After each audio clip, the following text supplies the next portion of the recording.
Hello everyone, welcome and welcome back to my channel Education on for Biology. This is Manisha Chauhan.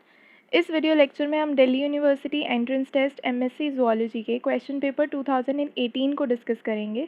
आज हम discuss करेंगे question number 11 से लेकर 20 तक। कल हमने क्वेश्चन नंबर 1 से लेकर 10 तक डिस्कस किया था एंड सब्सीक्वेंट वीडियो लेक्चर में 21 to 30 and so on. Total यहाँ पे 100 क्वेश्चन होते हैं।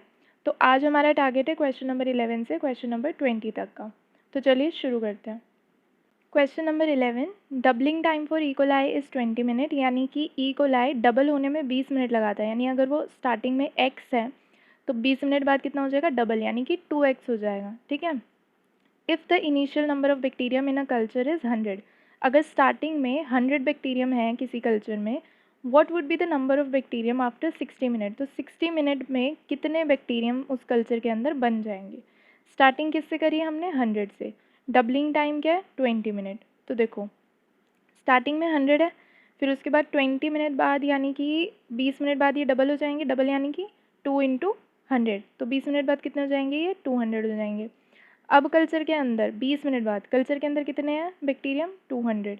अब ये 200 फिर से डिवाइड करेंगे, 20 मिनट बाद ये क्या बना लेंगे, इसका भी डबल हो जाएगा, यानी 2 इंटू 200 यानी कि 400 हो जाएंगे। अब टोटल टाइम कितना हो गया स्टार्टिंग से, टोटल टाइम हो गया यहाँ पे 20 + 20 40।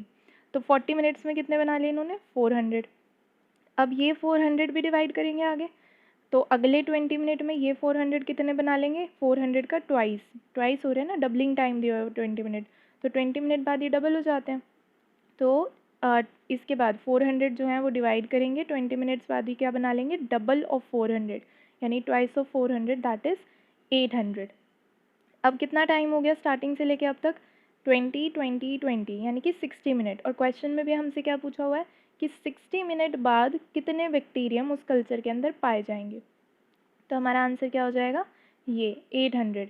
कैसे किया हमने, एक बार फिर से देखते हैं। 100 थे, 20 मिनट बाद डबल हो गए यानी 200 हो गए, 200 फिर 20 मिनट बाद डबल हो गया यानी 400 हो गया। अब टोटल टाइम कितना हो गया यहाँ पे, 40 मिनट का।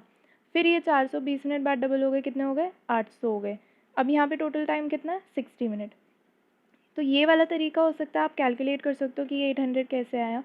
पर अगर मान लो कि वो बहुत ज़्यादा बार डिवाइड कर रहे हैं, अभी तो 3 ही बार कर रहे थे तो हमने इस तरीके से कर लिया। अगर ज़्यादा बार डिवाइड कर रहे हैं तो उस केस में क्या होगा, उसमें हमें दो चीज़ें यूज़ करनी पड़ेगी। एक तो unitary method n, small n की वैल्यू निकालने के लिए, और दूसरा एक फॉर्मूला मैं बताऊँगी, उसमें हम स्मॉल एन की वैल्यू पुट करेंगे और एक और चीज़ पुट करेंगे और हमारा आंसर आ जाएगा। देखो यूनिटरी मेथड कैसे यूज़ करते हैं, 20 मिनट में एक बार डिवाइड कर रहे हैं, है ना, तो 60 मिनट में कितनी बार डिवाइड करेंगे, 1/20 इंटू 60, यही होता है यूनिटरी मेथड। ये वाला नीचे आ जाएगा, इसके साइड वाला उसके भी नीचे, और जो सामने होता है वो मल्टीप्लाई में आ जाएगा, है ना, ये नीचे, ये डिवीजन में, ये मल्टीप्लिकेशन में। फिर इसको सॉल्व कर दो, क्या आया, 3। यानी 20 मिनट में अगर एक बार डिवाइड कर रहा है तो 60 मिनट्स में कितनी बार डिवाइड करेगा, 3 टाइम्स। तो ये जो 3 आया ना, ये हमारा स्मॉल एन है। ठीक, फॉर्मूला होएगा 2 small n into initial amount या इनिशियल नंबर ऑफ बैक्टीरियम। तो यहाँ पे 2 n into initial number of bacterium. Initial number of bacterium कितना दिया हुआ था हमें, 100। 2 n करना है, यानी 2 3 करेंगे, हमारा n आया ना 3, तो 2 3 इंटू 100। 2 3 होता है 2 दूनी 4 दूनी 8, 8, तो 8 इंटू 100 दैट इज़ 800। तो यहाँ से भी आंसर आ सकता है, इस तरीके भी से भी आंसर आ सकता है। तो जो भी तरीका आपको सही लगे आप उस तरीके से कर लो। लेकिन अगर डिवीजन उसकी बहुत ज़्यादा बार हो रही है, यहाँ तो 3 ही बार हो रही थी तो हमने इस तरीके से कर लिया था, पर अगर डिवीजन ज़्यादा बार हो रही होती है तो आप फॉर्मूला लगा सकते हो। ठीक है, तो यहाँ पे हमारा राइट आंसर क्या हो गया, 800। दो तरीके से देखा हमने। ठीक है, चलिए question number 12, x chromosome inactivation. इसके बाद 4 स्टेटमेंट्स दी हुई हैं, तो एक्स क्रोमोसोम इनएक्टिवेशन से रिलेटेड इनमें से कौन सी स्टेटमेंट सबसे ज़्यादा सूटेबल है वो पता लगाना है। आपने बार बॉडीज़ के बारे में सुना है, ये जो बार बॉडीज़ जिन्होंने सुना है उनको मैं बता दूँ, ये X chromosome inactivation leads to the formation of Barr bodies. अब मैं जिनको नहीं पता उनके लिए बता देती हूँ। जो फीमेल होती है उनके अंदर 2 एक्स क्रोमोसोम्स होते हैं, है ना। सेक्स क्रोमोसोम्स कौन से होते हैं उसमें, एक्स और एक्स। फीमेल जो होती हैं, फीमेल मैमल्स जो होती हैं, उनके अंदर नॉर्मली क्या होता है, इन दोनों एक्स में से ना एक एक्स क्रोमोसोम इनएक्टिवेट हो जाता है। इनएक्टिवेट हो जाता है का क्या मतलब है, वो बहुत ज़्यादा कंडेंस हो जाता है, इतना कंडेंस हो जाता है कि अब वो रेप्लिकेशन, ट्रांसक्रिप्शन, ट्रांसलेशन के लिए अवेलेबल नहीं हो पाता। ठीक है, वो कंडेंस हो जाता है, तो उस condensed form of x chromosome को हम बोलते हैं बार बॉडी। ठीक है, एक्स क्रोमोसोम इनएक्टिवेशन क्यों कहते हैं, क्योंकि 2 एक्स क्रोमोसोम जो फीमेल में प्रेजेंट है उनमें से एक एक्स क्रोमोसोम क्या हो रहा है, इनएक्टिवेट हो रहा है। अब मान लो किसी सेल में एक एक्स क्रोमोसोम जो इनएक्टिवेट हो रहा है, ये वो वाला है जो पेटर्नल था, यानी कि जो फादर से आया था। एक मदर से आता है, एक फादर से आता है ना, तो मान लो ये पेटर्नल था और ये इनएक्टिवेट हुआ है, तो इस सेल के जितने भी डिसेंडेंट्स होंगे, जितनी भी इसकी प्रोजनी होंगे, उन सभी में पेटर्नल एक्स ही इनएक्टिवेट होगा। ठीक है, एक ये चीज़ ध्यान रख लेना। दूसरी मैंने बताई बार बॉडी। ये जो एक्स क्रोमोसोम इनएक्टिवेशन है ना, ये सबसे पहले फीमेल कैट में देखा गया था, उनके नर्व सेल्स के इंटरफेस में देखी गई थी ये बार बॉडीज़। ठीक है, वहाँ पे आइडेंटिफाई हुआ था। अब देखो, मैंने क्या बोला है, फीमेल्स के अंदर 2 एक्स क्रोमोसोम में से एक एक्स क्रोमोसोम इनएक्टिवेट हो जाएगा। मेल्स के अंदर ये नहीं होता, मेल के पास है ही एक एक्स क्रोमोसोम, है ना, एक एक्स है एक वाई है, तो उनके अंदर ये चीज़ नहीं होती, एक्स क्रोमोसोम इनएक्टिवेशन उनके अंदर नहीं होती। ये बेसिकली एक्स क्रोमोसोम इनएक्टिवेशन होती क्यों है, ये डोसेज कॉम्पनसेशन के लिए होती है। डोसेज कॉम्पनसेशन, लायन हाइपोथेसिस अगर आपने सुनी है तो वो दोनों के दोनों इसी से एसोसिएटेड है। डोसेज कॉम्पनसेशन का मैं ऊपर ऊपर से बता देती हूँ। जैसे मेल होता है, उनके अंदर कितने एक्स क्रोमोसोम है, एक ही है। फीमेल के अंदर कितने हैं, 2 हैं, तो फीमेल के अंदर ज़्यादा हो गए ना। तो इस चीज़ को बैलेंस बनाने के लिए ना different organisms different techniques use करते हैं। और ह्यूमंस में क्या यूज़ होती है, मैमल्स में क्या यूज़ होती है, एक्स क्रोमोसोम इनएक्टिवेशन। वो क्या करते हैं, 2 एक्स क्रोमोसोम जो फीमेल में थे उनमें से एक को इनएक्टिवेट कर देते हैं, ताकि फीमेल और मेल में इक्वल हो जाए एक्स क्रोमोसोम। तो मेल में भी एक्स हो गया, फीमेल में भी एक्स हो गया। ठीक है, तो यहाँ तक जानने के बाद एक पॉइंट और जान लेते हैं कि जो बार बॉडीज़ है ना, वो सिर्फ सोमैटिक सेल्स में ही बनती है, वो एग सेल्स में नहीं बनती। ठीक है, ये चीज़ नोट रखना। सोमैटिक सेल्स जो होते हैं फीमेल में, उन्हीं में बार बॉडीज़ प्रेजेंट होती हैं। ठीक है, उन्हीं के अंदर एक्स इनएक्टिवेशन होती है, X chromosome inactivation egg cells में नहीं होती। ठीक, अब आते हैं इसके ऑप्शंस पे। सबसे पहला ऑप्शन क्या है, X chromosome inactivation is the cause of Y chromosome being genetically inactive. ये बोल रहे हैं कि इसकी इनएक्टिवेशन की वजह से, एक्स की इनएक्टिवेशन की वजह से वाई क्रोमोसोम जो होता है वो जेनेटिकली इनएक्टिवेट हो जाता है, विच इज़ नॉट ट्रू। ऐसा कोई रिलेशन नहीं है इनका कि एक्स क्रोमोसोम इनएक्टिवेट हुआ है तो वाई क्रोमोसोम हो जाएगा, क्योंकि ये फिनोमेना ही फीमेल में हो रहा है और फीमेल के अंदर तो वाई क्रोमोसोम होता ही नहीं है, तो इन दोनों का लेना देना ही नहीं है। ठीक है, तो ये गलत है। Second, takes place in humans so that the same chromosome is inactive in all the cells of the female. अब देखो इन्होंने यहाँ पे क्या यूज़ कर लिया टर्म, ऑल द सेल्स, कि एक एक एक्स क्रोमोसोम सभी सेल्स में इनएक्टिवेट रहेगा। ऐसा नहीं होता कि सभी सेल्स में रहेगा, है ना। कौन से सेल्स में नहीं होता, मैंने बताया था, एग सेल्स में नहीं होता। तो ऑल द सेल्स यहाँ पे लगा रखा है, वो गलत है। ठीक है, ऑल द सोमैटिक सेल्स होता तो ठीक हो जाता ये आंसर। ठीक, उसके बाद आता है normally takes place in males but not in females. ये तो बिल्कुल ही ऑपोजिट लिख दिया कि फीमेल्स में नहीं होता, मेल्स में होता है, जो कि गलत लिखा हुआ है यहाँ पे, है ना। किस में होता है, ये फीमेल्स में होता है, मेल्स में नहीं होता। Fourth option, results in genetically turning of one of the 2 x chromosome in female mammals. Female mammal में जो 2 एक्स क्रोमोसोम है उनमें से एक एक्स क्रोमोसोम जो है वो जेनेटिकली टर्न ऑफ हो जाता है और उसको एक्स इनएक्टिवेशन कहते हैं। दिस इज़ ट्रू, यही हमने डिस्कस किया। जेनेटिकली टर्निंग ऑफ का क्या मतलब हुआ यहाँ पे, कि वो जो पर्टिकुलर एक्स क्रोमोसोम है ना जो टर्न ऑफ हो रहा है, जो इनएक्टिवेट हो रहा है, अब वो रेप्लिकेशन, ट्रांसक्रिप्शन, ट्रांसलेशन यानी सेंट्रोडोग्मा नहीं फॉलो कर रहा, वो अपने जीन्स का यूज़ ही नहीं कर रहा। कंडेंसेशन हो गई ना, तो अब वो कैसे अवेलेबल रहेगा रेप्लिकेशन के लिए, तो वो जेनेटिकली टर्न ऑफ हो गया। तो ये जो फोर्थ ऑप्शन है ये ट्रू है। ठीक है, तो हमारा आंसर क्या हुआ 12th का, 4। Question number 13, in ecological succession from pioneer to climax community the biomass shall. Basically यहाँ पे 3 टर्म्स है, पाइनियर, क्लाइमेक्स एंड बायोमास, जिसकी हमें बात करनी है। पाइनियर कम्युनिटी क्या होती है, मान लो कोई खाली ज़मीन है, बेयर लैंड है, वहाँ पे जो सबसे पहली स्पीशी आके इन्वेड करेगी ना, वो पाइनियर होगी। जैसे कोई रॉक है, उसके ऊपर किसने इन्वेड करा, लिकेन ने इन्वेड किया, लिकेन या लाइकन जो भी आप उसे बोलते हो, उसने इन्वेड किया, रॉक की वीदरिंग हुई, उसने सॉइल बना लिया।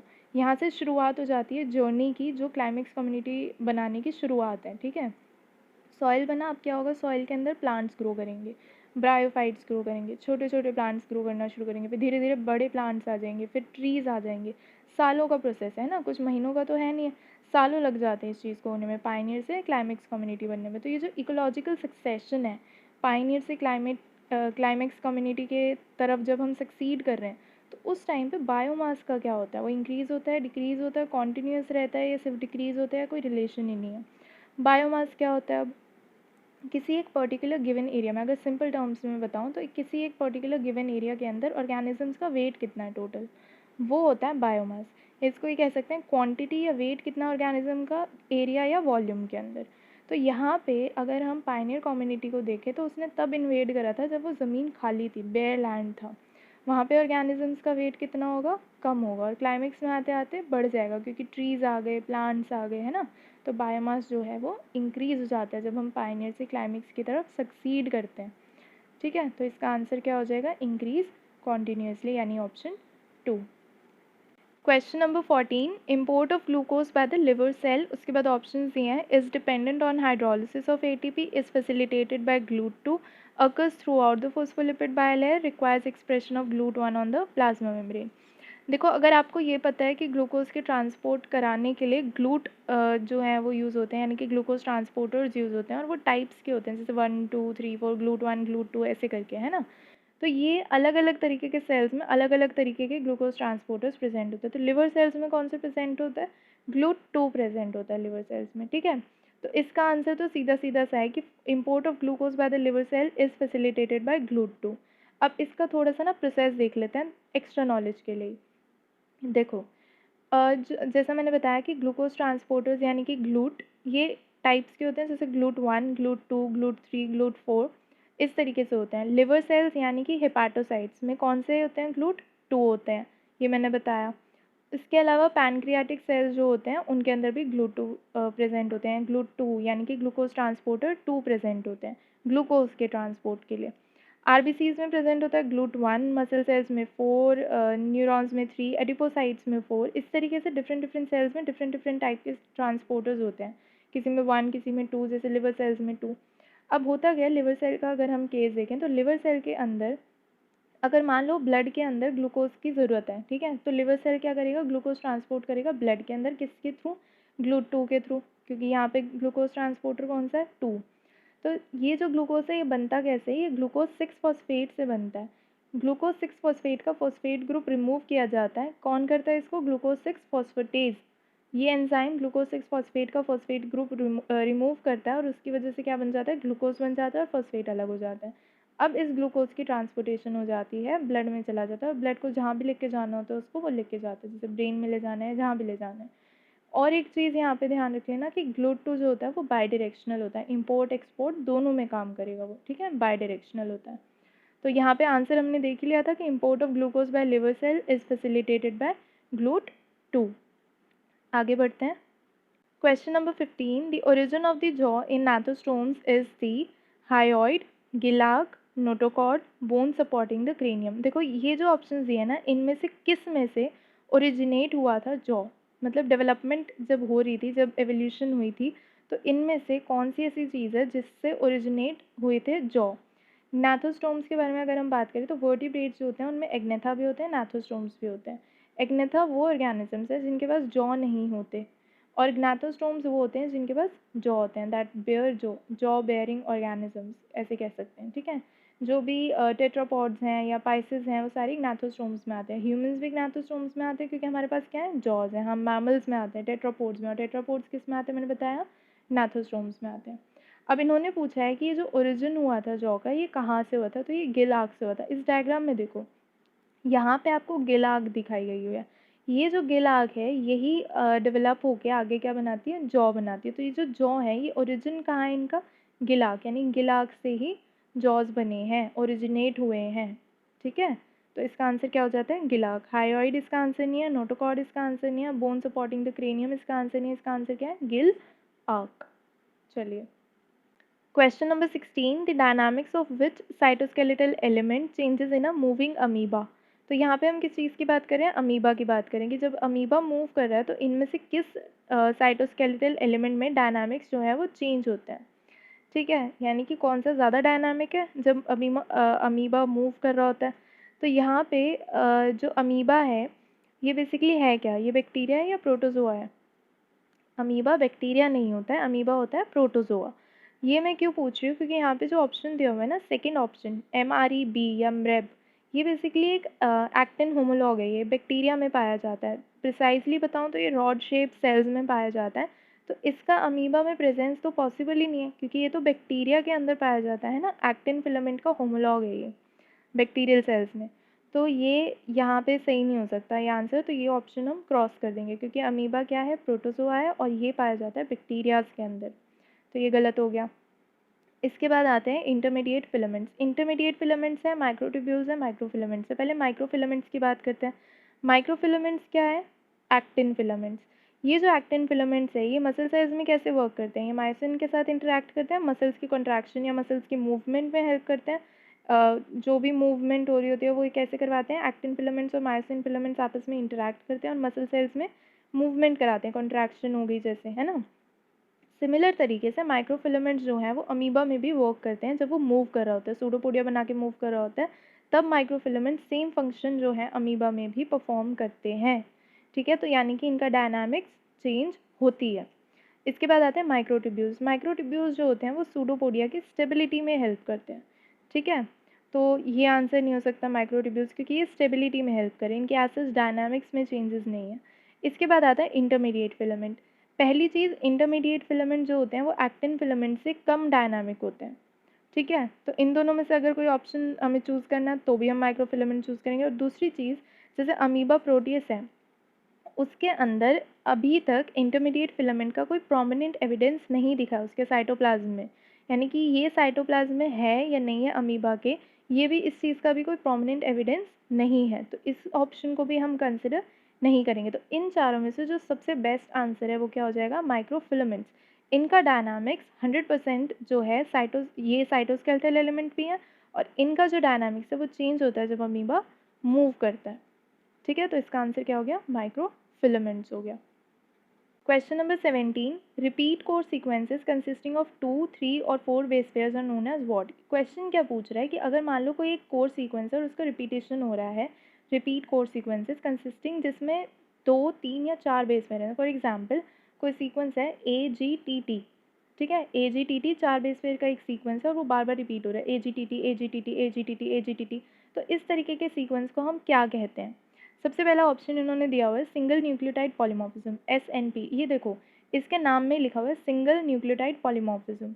पॉलीमॉर्फिज्म यानी कि कोई भी जेनेटिक वेरिएशन, अब ये म्यूटेशन भी हो सकती है, वैसे जेनेटिक वेरिएशन भी हो सकती है। ठीक है, तो सिंगल न्यूक्लियोटाइड यानी DNA का कोई एक न्यूक्लियोटाइड है जिसमें चेंज आ रहा है, ठीक है, जिसमें वेरिएशन देखा जा रहा है। तो एक तो क्वेश्चन में पूछा ही नहीं हुआ, क्वेश्चन में पूछा 2, 3 या 4, और SNPs में कभी भी 2, 3 या 4 का डिफरेंस नहीं आता, वेरिएशन नहीं आता। ठीक है, तो ये हमारा आंसर नहीं हो सकता।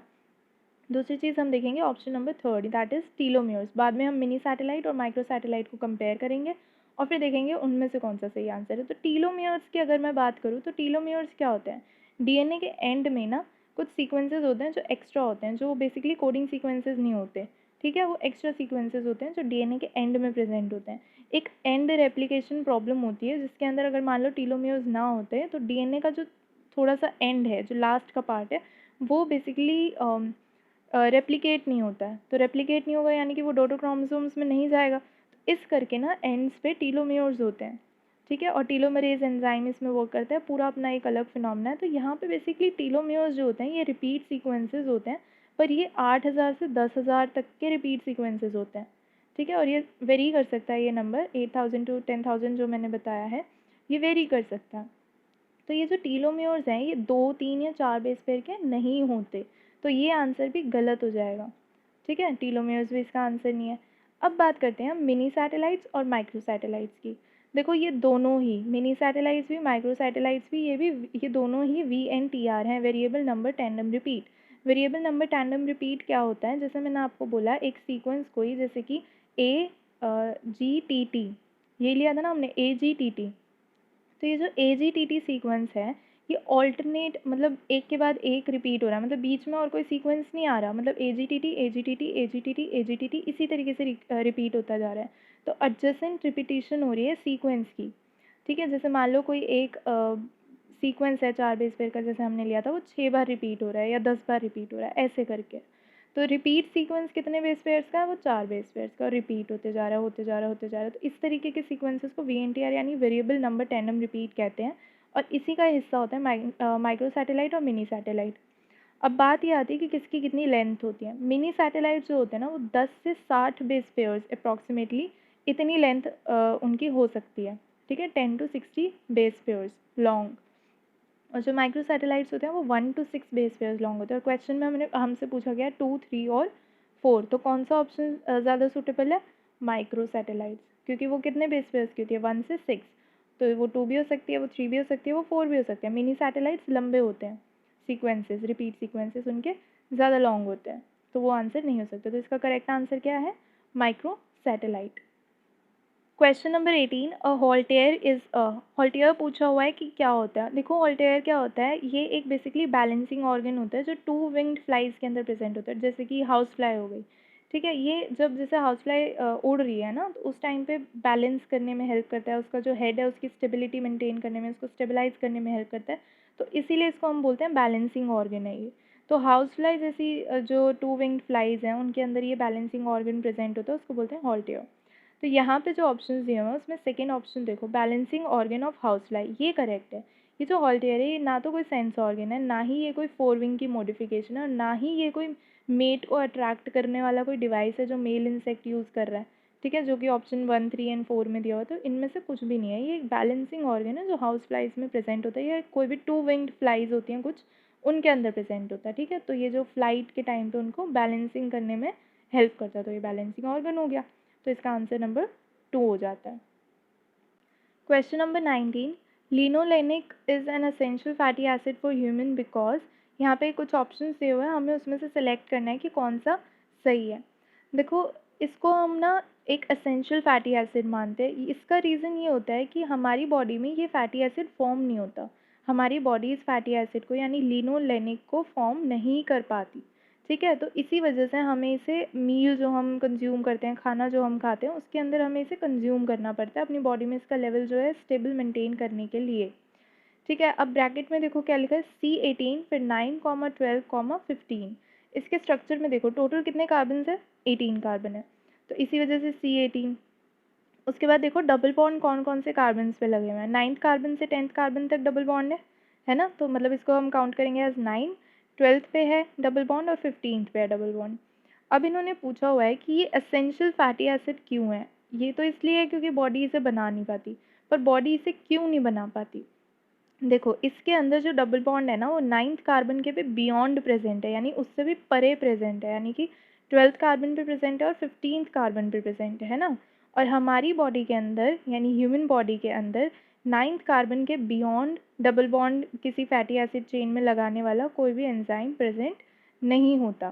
तो ये जो डबल बॉन्ड है जिसकी इंट्रोडक्शन ज़रूरी है 12th carbon and 15th carbon linolenic acid के अंदर, ये एंजाइम हमारी बॉडी में प्रेजेंट नहीं है। इसी वजह से ये जो एसिड है ये हमारी बॉडी में बन नहीं पाता और हमें इसे बाहर से मील में या हमारा जो फूड है उसके अंदर कंज्यूम करना पड़ता है, ठीक है। तो इसमें देखो फोर्थ ऑप्शन देखो, human can not introduce double bond beyond 9th to 10th carbon of fatty acid.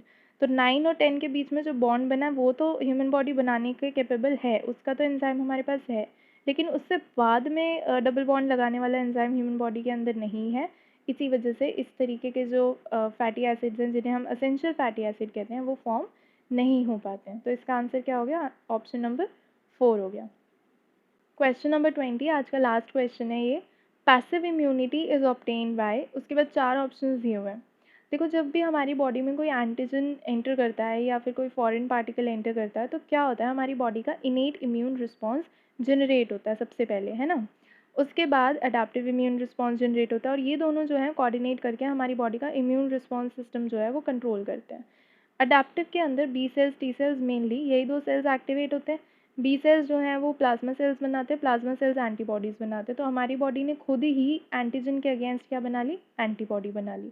दूसरे केस में जब हम बाहर से किसी और सफ़रर को या पेशेंट को एंटीबॉडीज़ देते हैं, ठीक है, मतलब रेडीमेड एंटीबॉडीज़ किसी की बॉडी में हम इंजेक्ट कर रहे हैं, तो उस प्रोसेस को हम बोलते हैं पैसिव इम्यूनिटी, ठीक है। उस केस में जो एंटीबॉडी फंक्शन कर रही है, जो उस बंदे की बॉडी के अंदर जो इम्यूनिटी जा रही है, उसको बोलते हैं पैसिव इम्यूनिटी। तो पैसिव इम्यूनिटी का मतलब क्या है? रेडीमेड एंटीबॉडीज़ जो हैं वो उस पर्टिकुलर पेशेंट को ट्रीट करने में या इम्यूनिटी प्रोवाइड करने में यूज़ की जा रही हैं, ठीक है, तो यहाँ पे जो ऑप्शन दिए हुए हैं उनमें से गलत कौन सा सही कौन सा ये पता लगाना है, तो सही वाला टिक करना है हमें। ऑप्शन नंबर 2 देखते हैं, our own body cells preparing antibodies. देखो हमारी बॉडी अगर खुद एंटीबॉडीज़ बना रही है तो वो पैसिव इम्यूनिटी नहीं होती, जैसा मैंने कहा कि रेडीमेड एंटीबॉडीज़ चाहिए पैसिव इम्यूनिटी के लिए, है ना। तो हमारी बॉडी अगर एंटीबॉडीज़ बना रही है तो वो थोड़ी पैसिव इम्यूनिटी होगी, पैसिव इम्यूनिटी ये नहीं होगी, तो ये वाला ऑप्शन गलत हो गया। ब्लड ट्रांसफ्यूजन या ब्लड क्लॉटिंग के टाइम पे भी हमें कोई रेडीमेड एंटीबॉडीज़ तो इंजेक्ट नहीं हो रही है हमारी बॉडी में, जैसे अगर ब्लड ट्रांसफ्यूजन हो रहा है या ब्लड क्लॉटिंग हो रही है तो रेडीमेड एंटीबॉडीज़ का इससे कुछ लेना देना नहीं है, तो ये भी गलत हो गया। ड्रिंकिंग मेडिसिनल कॉन्कॉक्शंस, यहाँ पे भी ड्रग्स में भी कोई एंटीबॉडी नहीं आ रही है, वो कोई ट्रीटमेंट प्रोसीजर है ना, मेडिसिनल कॉन्कॉक्शंस। एंटीबॉडीज़ का यहाँ पे कोई रोल नहीं है, तो ये भी गलत हो गया। फर्स्ट जो है ऑप्शन वो देखो, injecting the serum of another animal और इंडिविजुअल, दूसरे एनिमल या इंडिविजुअल का सीरम इंजेक्ट करना जिसके अंदर एंटी टॉक्सिन्स है, टॉक्सिन्स के अगेंस्ट वर्क करने वाला जो भी चीज़ें हैं, केमिकल है, उसे बोलते हैं एंटी टॉक्सिन। तो anti toxin is a readymade material जो दिया जा रहा है उस पर्टिकुलर ऑर्गेनिज्म को ताकि उसके टॉक्सिन्स को ख़त्म करा जा सके। तो जो फर्स्ट ऑप्शन है ये पैसिव इम्यूनिटी का एग्जाम्पल है। ठीक है, तो ये हमारा आंसर हो जाएगा। तो आज हमने टोटल 10 क्वेश्चंस डिस्कस करे हैं, कल भी हम 10 क्वेश्चंस डिस्कस करेंगे। इसी चैनल पर वीडियो अपलोड होगा, बाय इवनिंग हो जाएगा। तो अगर आपने अभी तक चैनल को सब्सक्राइब नहीं किया है तो अभी कर लो, बेल आइकन को भी दबाना सो दैट आने वाले जितने भी इंपॉर्टेंट वीडियोज़ हैं उनका नोटिफिकेशन आपको टाइमली मिलता रहे। एंड कमेंट करके भी बताना कि इसके बाद कौन सा पेपर डिस्कस करना चाहिए। तो मिलते हैं फिर कल, तब तक के लिए have a good day learners and keep exploring. Thank you.